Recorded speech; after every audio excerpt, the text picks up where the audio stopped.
Alors, nous sommes lundi. On est donc 21 Sivan. Et nous sommes arrivés d'Av Kaf Zayin de Baba Kama, Kaf Zayin, ligne 6. Sixième ligne, donc dernier mot vers Amar Rabba. Il a dit Rabba, donc des enseignements de Rabba, Nafal Merosh Agag. Si un homme, il est tombé du toit. Venit Kab Isha. Il est tombé sur une femme, il a eu une relation. Haya Be'arba'at Varim.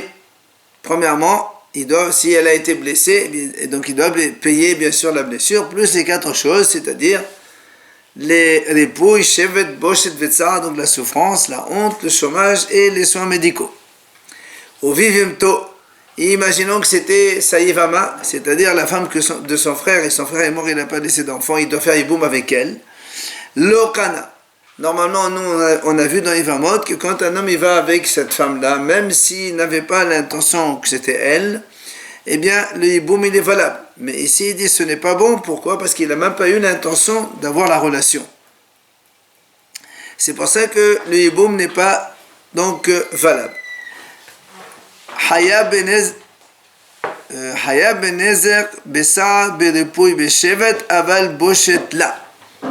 Il vient ici, le Rabba précise, quand on a dit il est haya de 4 choses, c'est lorsque donc il doit payer les dommages, tsar la souffrance, pour les soins médicaux, shevet le chômage, aval boshet la, mais ne paye pas la honte. Pourquoi? Parce que nous on a vu déjà que la honte on ne la paye que quand on a l'intention de faire du mal. Mais là il n'a pas eu l'intention. Dites-nous, d'ailleurs la Gemara ramène tout de suite, dites-nous, la Mishnah a dit il n'est pas hayab sur la honte que quand il y a intention. Ça veut dire l'intention d'endommager, pas l'intention de faire honte. Parce que si on a l'intention d'endommager, même si on n'a pas l'intention de faire honte, on paye quand même la honte. Encore de nouveau, Rabba nous enseigne. Si un homme il est tombé d'un toit, mais à cause d'un grand mistral, un grand vent, il l'a fait tomber. Et il a fait donc dommage à quelqu'un et il lui a fait honte en même temps. Il doit payer les dommages, mais au pato mais il ne paye pas les 4 choses. Pourquoi? Parce que on a dit nous. Quand est-ce qu'il paye les 4 choses? Quand un homme il a l'intention d'endommager. En tout cas, il doit être là comme c'était un grand mistral, c'est maman un cas de honnête, alors il ne paye pas. Maintenant, si c'est un vent normal, et il est tombé, il a donc endommagé la ferrante, là, il a hayab des 4 choses, mais pas la honte, comme on vient de le dire tout à l'heure. Maintenant, si maintenant, au cours de la chute, il s'est retourné, là, donc, il y a eu, comme il s'est retourné, ça veut dire, donc, exprès, il s'est retourné pour tomber sur donc, quelque chose de meilleure façon. Donc, il y a un petit peu kavana, et donc, il doit payer la honte aussi. D'où on sait cela. Détania, la Gemara ramène ici, la Braïta. Mais mashma sheneemar. ושלחה ידה, הנה יודע שהחזיקה, מה אתה מדוע והחזיקה, למה לה כיוון שנתכוון להחזיק, אף על פי שנתכוון לבייש. Ce qui dit donc, c'est marqué dans la Torah, à propos de la honte d'ailleurs, c'est marqué ושלחה ידה והחזיקה במבושה. Il y a marqué là-bas, la Torah parle d'une femme qui a vu 2 hommes qui se battaient, et donc elle voulait défendre l'un des deux. Alors qu'est-ce qu'elle fait? Elle attrape les parties honteuses de l'autre. Alors la Torah dit elle met la main. Alors pourquoi elle dit elle a attrapé? C'est marqué on a compris qu'elle a attrapé la main. Et la main elle dit que comme elle a l'intention d'endommager, même si elle n'a pas l'intention de faire honte, et on paye quand même la honte. Mais Ve'amar Rabba, encore un enseignement de Rabba. Si un homme il a mis une braise sur le cœur d'un autre homme et il est mort, alors il n'est pas tour. Pourquoi? Parce qu'il aurait dû l'enlever. Quelqu'un il te met une braise sur le truc, enlève-la, pourquoi tu la laisses? L'autre il fait exprès en plus. L'autre il a fait exprès, mais l'autre, on t'a mis une braise, enlève. C'est pour ça que je ne suis pas responsable. Par contre, s'il lui a mis une braise sur ses vêtements et que les vêtements ils ont été brûlés, là, Hayab, il doit payer le vêtement, évidemment, même si le monsieur, il aurait dû enlever la braise de ses vêtements. Eh bien, tant pis, il paye quand même les dommages. Il vient Rava et dit ces deux cas-là, on les a déjà enseignés dans une Mishnah. Dites-nous le premier enseignement. Dites-nous, la Mishnah dit comme ça. Si quelqu'un il a coincé quelqu'un dans un endroit où il y avait le feu, ou dans l'eau, il a attrapé dans l'eau, il a laissé là-bas, et l'autre ne pouvait pas donc sortir de l'eau ou du feu. Hayab, évidemment, Hayab, c'est toi qui l'as tué. Ah bah, mais mais si quelqu'un il a poussé un autre dans l'eau ou dans le feu, il aurait pu partir, il n'est pas parti, alors là, il n'est pas tour. Ça, c'est le cas de l'homme lui-même. Maintenant, un birdo, quand on a dit si quelqu'un il a mis une braise sur le vêtement, il est hayab sur le vêtement, même s'il aurait pu l'enlever, il n'a pas fait. Dites-nous, la Mishnah dit, si un homme, il dit à un autre, Kera et kisoti, Shaber et kaddi, hayab. Un homme, il dit à l'autre, écoute, déchire-moi ma veste. Il dit, déchire-moi ma veste. Il lui déchire sa veste, il est quand même hayab de payer la veste. Ou bien il lui dit, casse-moi ma bouteille, ma cruche. Il lui casse, il est quand même hayab, la Mishnah dit. Pourquoi? Parce que quand il dit, voilà, quand je dis casse la cruche ou déchire-moi ma bite, demande attention, c'était après de te demander un dédommagement. Pourquoi tu le fais? Par contre, almenat leftor, pas tout. Mais si je lui dis carrément, déchire-moi mes habits et tu es pas tour, là, il est pas tour.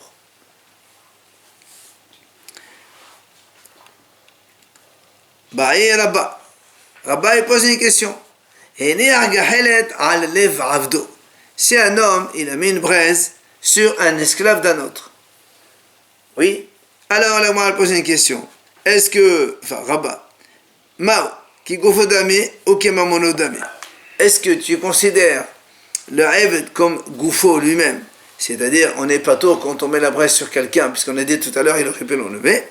Ou bien, tu considères que le Eved comme le Mammon d'un maître, c'est un bien qui appartient au maître, et donc tu es Hayav.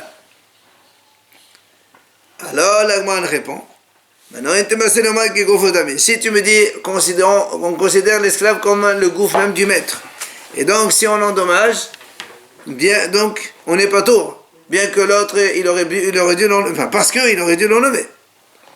Maintenant, Sholomao, si maintenant je mets la braise sur un taureau, donc tu bats la baït de quelqu'un, et le monsieur il me voit devant, comme l'habit, c'est la même chose, je mets une braise dans ses habits, et tu aurais pu l'enlever, tu l'as pas enlevé, on a dit on paye. Alors est-ce que le taureau c'est la même chose? Hadat Pashta, là moi finalement elle a répondu, Avdo qui Goufo. C'est-à-dire que si quelqu'un met une braise sur un esclave, d'accord,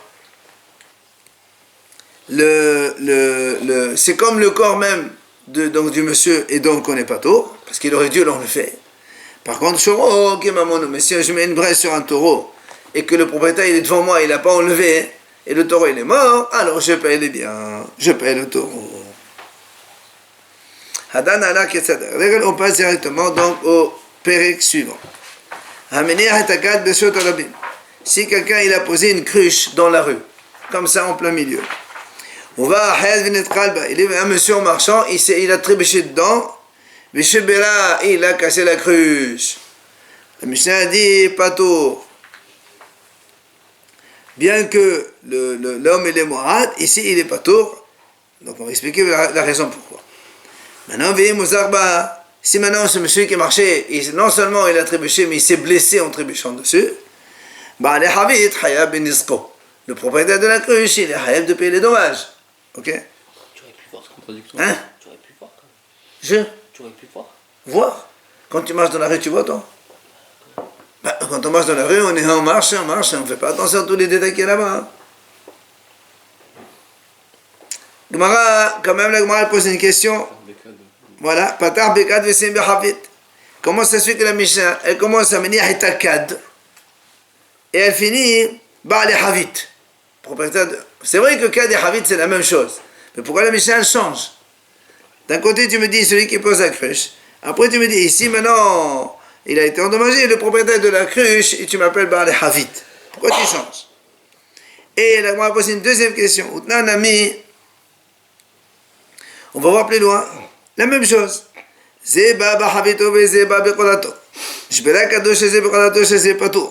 Là-bas aussi, la Mishnah parle.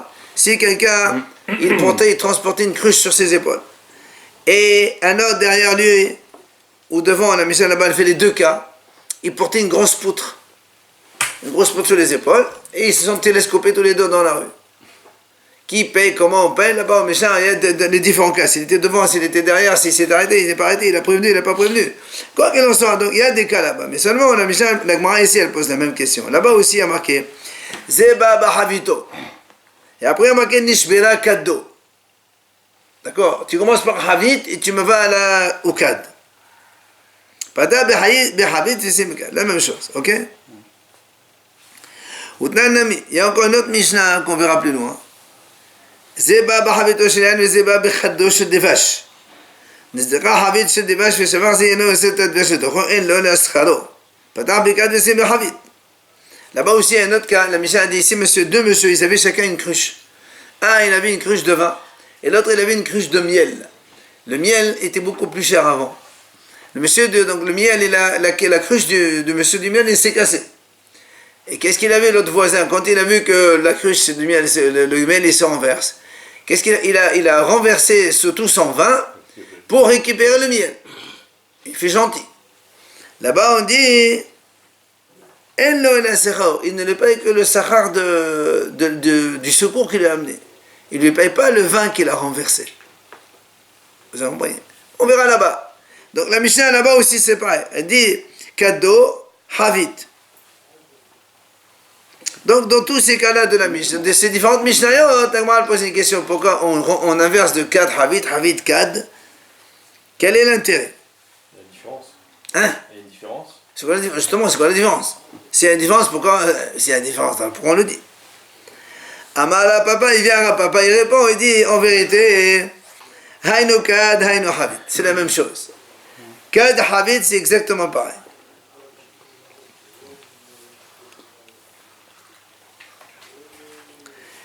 La différence, c'est quoi? Les Maïnav Khamena. Alors, la différence, c'est quoi? Il dit en vérité, c'est que Kad et Havit, un c'est un gros, l'autre, enfin, une grosse cruche, l'autre c'est une petite cruche. Havit, c'est plus grand que 4, non? Havit, c'est plus grand que 4, normalement. D'accord? Et alors, pourquoi on change? Les Maïnav Khamena. Quel est l'intérêt que tu nous enseignes ça maintenant?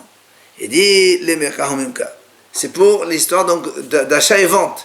Quand quelqu'un il achète, en fonction de ce qu'il a employé comme terme, d'accord, l'autre, il peut lui donner l'un ou l'autre. C'est ce que la Gemara va nous expliquer maintenant. Et Khidami, on va dire, c'est quoi le problème? Il dit, quel est ton problème? Si on est dans un endroit où Havit c'est Havit, Kad c'est Kad, il n'y a pas de confusion possible. Alors c'est sûr que si j'achète Kad, tu vas me donner Kad. Havit, tu vas me donner Havit. Je ne peux pas acheter Havit, tu me donnes un Kad à la place, puisque les gens, ils ne changent pas le donc c'est pas des synonymes. Donc alors c'est quoi le problème? Qu'est-ce que tu m'apprends ça pour me dire quoi? Ben, d'accord, il y a une grosse et une petite, c'est normal. Alors il dit non, là c'est des cas. En vérité, le cas est le suivant. La majorité des gens, ils appellent Kad, Kad, Havit, Havit, tout le monde, enfin, la majorité, c'est pas toute la ville, la majorité. Mais il y a une minorité qui appelle Kad, il appelle ça Havit, et Havit, il appelle Kad. Pour eux, c'est un peu la même chose. Alors, moi, imaginons que quelqu'un, il est parti, il a acheté, par exemple, j'ai acheté Havit. Je te dis, voilà, tu me vends Havit pour tant. Est-ce que tu peux me donner un Kad à la place? D'accord? Tu aurais pu me dire, on va selon le Rov. Et donc, puisqu'on va selon le Rov, D'accord? Le Rav, on a dit, Havit c'est Havit, Kat c'est Kat. Donc, comme on a dit, on a dit. Il te dit, non, monsieur. C'est-à-dire, dans la question d'argent, on ne va pas sur la majorité. L'autre, ici, en fait, il veut nous dire la chose suivante. Moi, j'achète Havit pourtant, il peut te donner un cadre à la place. Tu me dis, mais monsieur, Havit c'est 4. Je dis, monsieur, il y a des gens qui appellent Havit 4, pour moi c'est la même chose. Amène une preuve que c'était Havit et pas un 4. Alors, c'est comme ça. C'est pour ça qu'on a parlé de cadre et de Havit, pour t'apprendre cet enseignement-là. Après, on a dit, donc c'est le cas de la Mishnah. Quelqu'un, il a mis une cruche dans la rue, un autre, il est venu, il a trébuché dessus, il a cassé la cruche, on a dit, il est patour. Ah, c'est ce que l'agma a posé une question. Ah, mais patour, eh bien, il a une misal. On m'a dit, pourquoi il est patour? Il n'a qu'à regarder où il marche. C'est comme le trou, ça, non? Hein? C'est comme le trou, non? Pas de l'eau. Ah ben non, le trou, tu vois pas, ça c'est visible. Une cruche en plein milieu de rue, quand tu vas pas dire que j'ai pas bu. Mais quoi qu'il en soit, l'agma a posé une question. Ah, mais patour, pourquoi il est patour? Ouvre tes yeux. Amre devera meshime de Rav, bimemale de shotadmim kula haviyot. Rav, dans sa yeshiva, on a répondu, on dit, en fait, ici, il a rempli leur shotadmim par des cruches. Monsieur, il doit passer. Dans la rue, il y avait plein de cruches. Donc, il n'avait pas de choix, il faut qu'il marche. Alors, c'est pour ça qu'il est pas tôt. Et que je fasse, moi, je vais pas sauter. Ça, c'est... Hein? Il n'a pas trébuché. Très bien, il a trébuché quand même, parce qu'il voulait se frayer un chemin. Et après, il y a une qui s'est cassée. Il n'a pas fait exprès de casser. C'est ça le... Ça, c'est la réponse de Rav. Shmuel Amar, Ba'afila Shan. Shmuel a dit, il faisait noir. C'est pour ça que, comme il faisait noir, il n'a pas vu. Donc, c'est pour ça qu'il n'est pas tôt. Deuxième réponse. Rabbi Yochanan Amar, Birkan Zavit. Rabbi Yochanan a dit, troisième réponse. Quand Zavit, c'était dans un coin. Ça veut dire, lui, il marchait comme ça, il voulait tourner. Et hop, en tournant, il y avait une cruche en plein milieu de coin, là, comme ça, dans le coin, il n'a pas vu. C'est pour ça qu'il est pas tôt. Et même dans la nuit, il n'y a pas eu de dommages? Non, il a dit pas tôt, là. Pas tout. Non, l'autre. Attends, voir. C'est normal, c'est dans ça, c'est un autre aussi. Amar papa, il vient à papa et dit, Lo daïka matnitin, ella o que Shmuel o que Rabbi Yochanan. Il dit, la Mishnah, si on est médaïque dans la Mishnah, ça ne peut marcher que seulement ou comme Shmuel qui a dit on parle qu'il fait noir, ou comme Rabbi Yochanan qui a dit on parle que Rabbi Yochanan que la cruche se trouvait dans un coin. Pourquoi pas comme Rabbi l'a dit qu'il a rempli le Shot Arabim avec des cruches? Pourquoi pas ça? Parce qu'il dit parce que si c'est comme Rav, pourquoi la Mishnah a dit qu'il a trébuché? Si tu dis comme Rav, imagine quelqu'un il marche dans la rue, il a devant lui toutes les cruches. Il ne peut pas marcher. Et il a le droit de marcher quand même. Alors pourquoi la Mishnah me dit il a trébuché? Même si je casse exprès pour marcher, j'ai le droit de casser, je marche. Donc, c'est pour ça que lui il dit la Mishnah, elle marcherait plutôt comme Shmuel et comme Rabbi Yochanan, mais pas comme Rav. Amar Rav Zavid, Meshime de Rava, il dit Rav Zavid, non, pourquoi? Moi je peux arranger la Mishnah comme Rabbi, il n'y a pas de souci. Alors comment tu réponds? Pourquoi la Mishnah n'a pas parlé de casser, elle n'a parlé que trébucher? Il te dit en vérité, en vérité la Mishnah elle parle même dans le cas où il a cassé, il est aussi pas tout. Alors pourquoi pourquoi tu me dis de nitral alors? Pourquoi la Mishnah elle emploie le terme de trébucher et ne pas casser exprès? Parce que Aïdé Debaïl est maintenant Sefa et Mozart Babal Habit Haya Ben Isro de Derkan Nitral Bas Shibela Maïtama ou de Azir Nafshi Katani de Shan Nitral. On m'a dit, tu sais pourquoi la Mishnah a employé le mot trébucher? Parce que la Mishnah elle continue après. Comme on a dit, si maintenant c'est lui qui s'est blessé avec la cruche après qu'elle s'est cassée, on a dit le propriétaire de la cruche il doit payer. Mais ça, quand est-ce que le propriétaire de la cruche il paye? C'est quand il a trébuché. Mais si toi tu casses la cruche et tu te blesses avec, ben c'est toi qui as été blessé, c'est pas lui. Donc dans ces cas-là, il ne paye pas.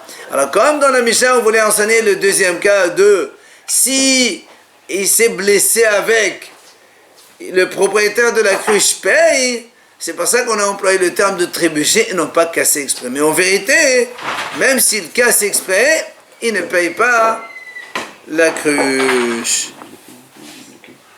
C'est casse exprès, il ne paye pas les Non, mais non. Si tu... On a dit qu'il ne peut pas passer. Oui, mais tu la casses et tu te blesses avec, tu veux que je te paye? Il ne peut pas passer. Ah oui, mais quand tu fais exprès, c'est toi-même en fait qui as jeté les débris par terre. Tu rembourses quand même la cruche au... Évidemment, si on la casse, on paye, ça c'est sûr. Patour, c'est-à-dire, si on casse la cruche, pardon, Patour, il ne paye rien du tout. Qu'il la casse exprès pour se faire un chemin ou qu'il trébuche, c'est la même chose. Par contre, si on se blesse avec les débris ou avec la cruche elle-même, quand c'est Nitra le trébucher, c'est sûr que l'autre il va te payer, mais si tu la casses toi-même, il ne va pas te payer non plus ça. Amal et Rabbi Abba et Ravashi. Il vient Rabbi Abba, il donne une autre réponse. Quand on a dit pourquoi il est pas tôt, il a qu'à regarder au marché. Amal, il a dit Hachi Amri b'ma'ava meshemi de Rabbi Ona. En Israël, on répond comme ça. On dit les fiches en dakan shavnei adam nitbanim baderachim. Il dit c'est pas l'habitude des gens de regarder où ils marchent. Quand on marche dans la rue, quelqu'un il marche, il regarde pas où c'est. Combien de fois ça nous vient de nous télescoper avec des gens en face. Une cruche où il y a toutes les cruches, c'est pas la même chose. Pardon? Dans le cas que vous avez dit, il y a une seule cruche. Même s'il y a une cruche. Quand quelqu'un il est dans ses pensées, il marche dans la rue, il ne peut pas regarder comme ça ce qu'il y a devant lui. Des fois on réfléchit, on regarde, on ne fait pas attention. On ne met pas une cruche comme ça en plein milieu. Il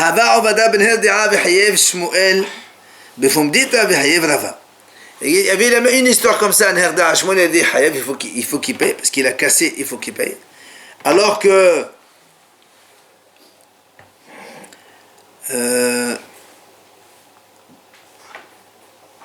Shmuel, qu'est-ce qu'il a dit?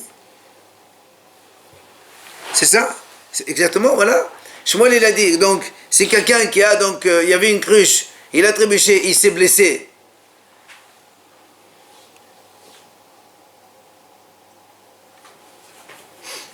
Ah, non, non, ici, il y avait une histoire, un herda, et Shmuel, il a obligé le monsieur qui s'est trébuché à payer la cruche. Pourquoi? Parce que Shmuel, qu'est-ce qu'il a répondu? Shmuel dit, on parle dans le noir. Dans le noir, tu trébuches dans la nuit comme ça, c'est vrai, tu ne payes pas. Mais le jour, tu ouvres tes yeux. Selon Shmuel, il paye. Et c'est pour ça qu'il a fait payer. Mais la même chose dans Pomdita, la même histoire. Et là-bas, il a été Mehayevoto. C'est pour ça que l'Agma a dit, Rabbi Shama Shmuel, Kishmate. Shmuel, c'est comme il a son enseignement. Shmuel même, il a dit, quand est-ce qu'on a des patours, c'est parce qu'il fait noir. Moi, je marque, s'il fait jour, tu es obligé de payer, fais attention, tu marches. Mais elle, là-bas, elle est Shmuel. Alors là-bas, pourquoi elle était Mehayev? Parce que Rava, il pense comme Shmuel. Shmuel se fait d'aller, est-ce qu'il pense comme Shmuel? Amara papa, kana de asa have. Il dit comme ça. Il dit, le Gmal répond, Papa, il dit comme ça. En vérité, pourquoi Raval était Mehayev Oto? Parce qu'il y avait Kana de Asra. C'était un coin où on était à côté, pas loin d'un pressoir. Donc le pressoir, il faisait là-bas de l'huile, il pressait l'huile. Et donc, et la cruche, donc, ça veut dire que les gens, à côté du pressoir, les producteurs, il a le droit de poser ses cruches un peu dans la rue pour la vente, etc. Et donc, comme c'était autorisé à poser ces choses là-bas, les gens ils savent que tu es devant un pressoir, fais attention, tu marches. C'est pour ça que Rabbi a été Mehayevoto. Shalach li Rav Hazda li Rav Nachman. Rav Hazda, il a envoyé à Rav Nachman. Il a dit, Hane Amru, Chachamim ont dit, L'Echouva Shalosh. C'est-à-dire, si un homme, il frappe son prochain avec un coup de genou, eh bien, il lui paye la honte 3 slarim. Ou l'Evaïta Hamesh. Hein? En fonction. Parce qu'il va dire maintenant, l'Evaïta, s'il lui donne un coup de pied, 5 slarim. La honte, elle est plus importante. Ou laisse nos keret, shlosh asre. Si maintenant, il prend la selle d'un âne et il frappe avec, la honte, il lui paye 13 slarim. Alors, il lui pose une question. Le fanda de mara ou le koufena de mara maï. Si maintenant il le frappe avec soit le manche, soit le métal même comme d'une hache. D'accord? Combien c'est la honte? On ne parle pas des dommages, on parle que de la honte. Comment on quantifie ici? Alors, Rav Nachman, il lui répond à Rav Hasda, il lui dit quoi? Hasda, Knasak, Amrabit, Befavel. Comment? Tu fais payer les gens les amendes à Bavel. Rappelez-vous combien de fois on a répété que le tribunal à Bavel, en dehors d'Israël, il ne paye pas les knas. Les sanctions, on ne les fait pas payer. Qu'en Israël, on est habilité à payer les knasot. Alors il lui dit, dis-moi comment s'est passée l'histoire. Alors il dit, voilà. Il lui a raconté à Rav Hasda. Il lui a dit, il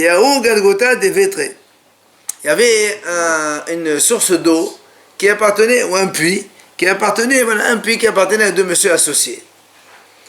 Et chaque jour, c'était un tour de rôle, chaque jour, un il vient épuiser.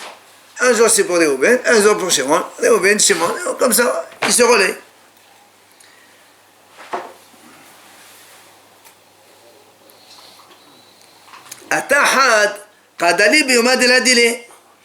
Un jour, imaginons aujourd'hui lundi, c'était le tour de Shimon, Réhouven il est venu.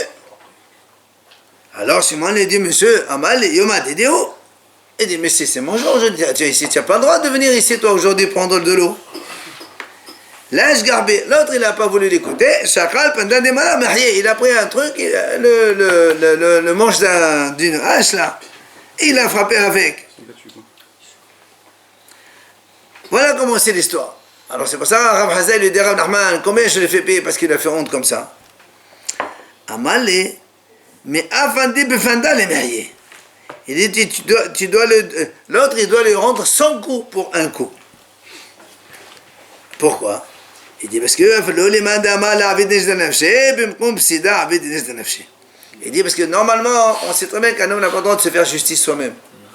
Mais il lui dit, en cas de perte comme ici, c'est mon jour de puiser, tu viens me prendre mon tour, tu me fais perdre, peut-être qu'après il n'y aura plus d'eau, peut-être je sais pas moi. Dans ces cas-là, un homme il a le droit de se faire justice et l'autre il aurait pu lui rendre 100 coups s'il veut. Seul. C'est comme ça. Mais on parle de se faire justice soi-même. Dites-moi, comme l'Agman ramène ici Mahloket. Rav Yudama, Rav Yuda dit un homme n'a pas le droit de faire justice soi-même. Par contre, Rav Nachman Amar, Rav Nachman dit non, un homme il a le droit de faire justice soi-même. Mahloket Rav Yuda, Rav Nachman.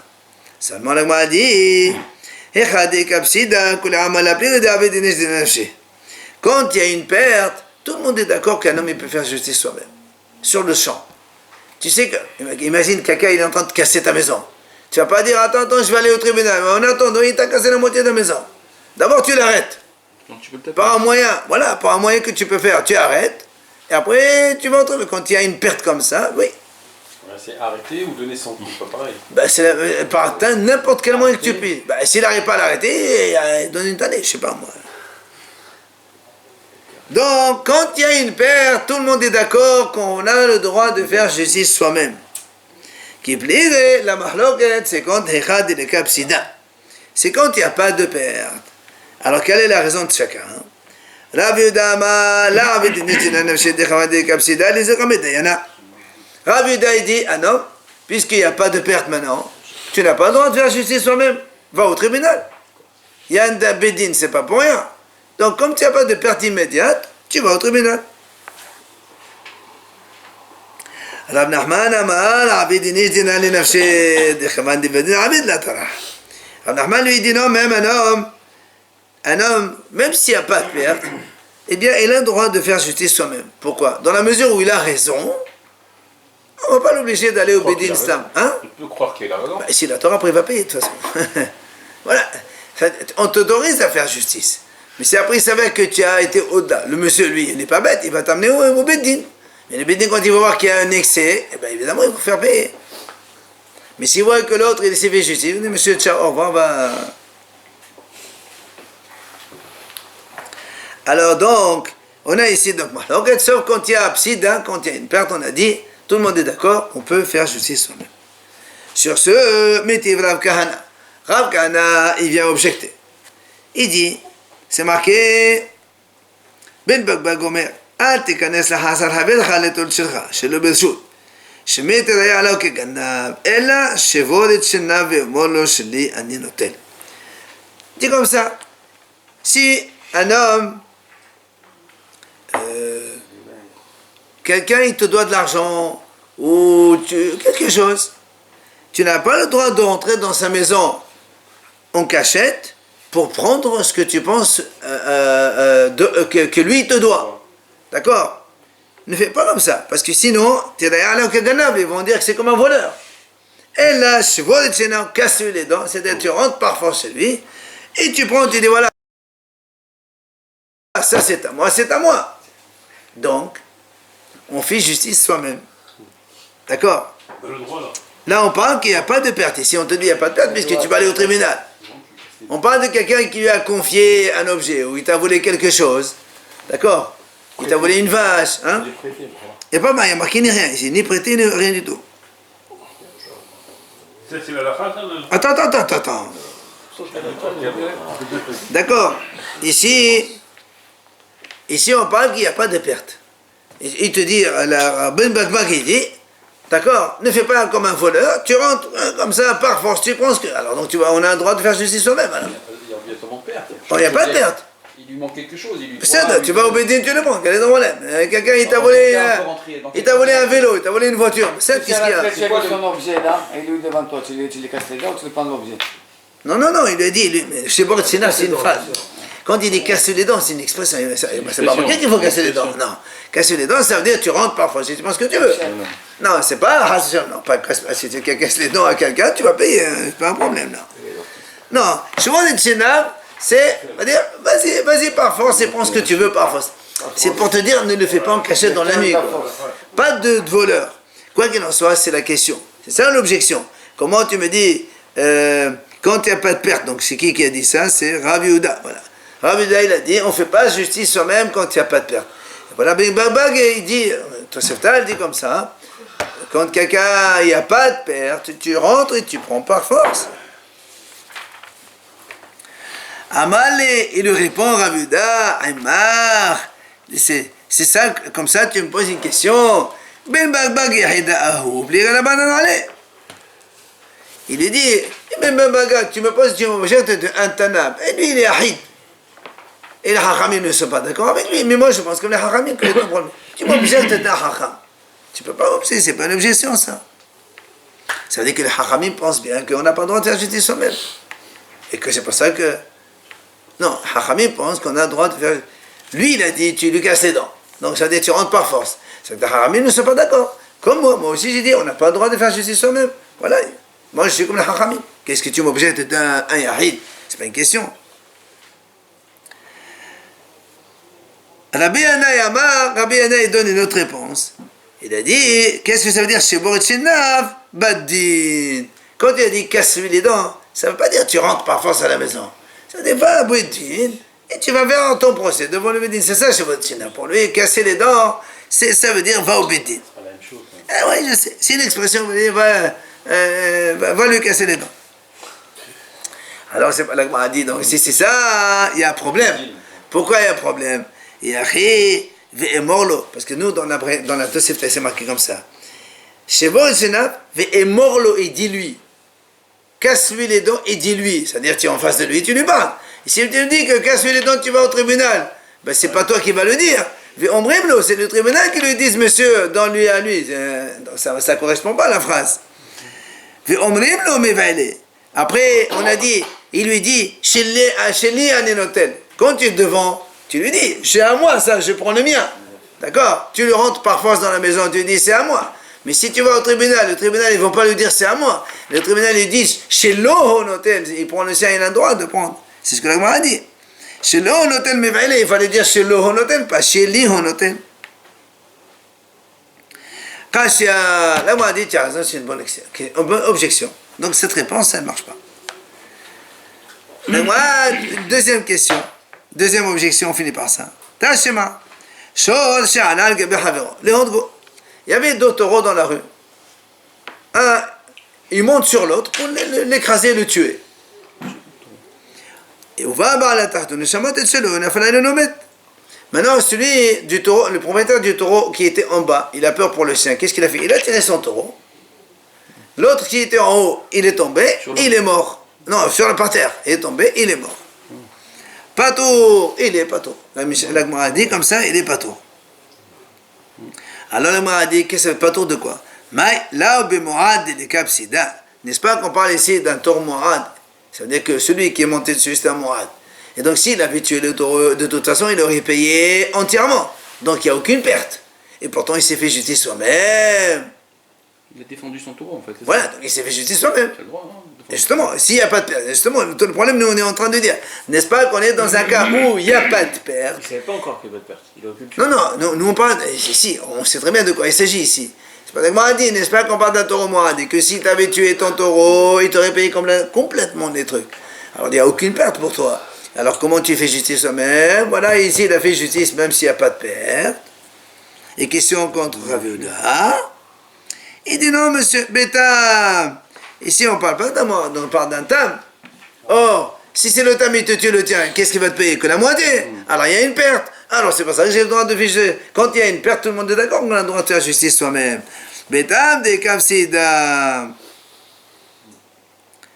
Alors là m'a dit, si tu me dis qu'on parle d'un tam bémet, eh ben c'est fait. Regarde ce qu'il dit la suite de la prêta là-bas.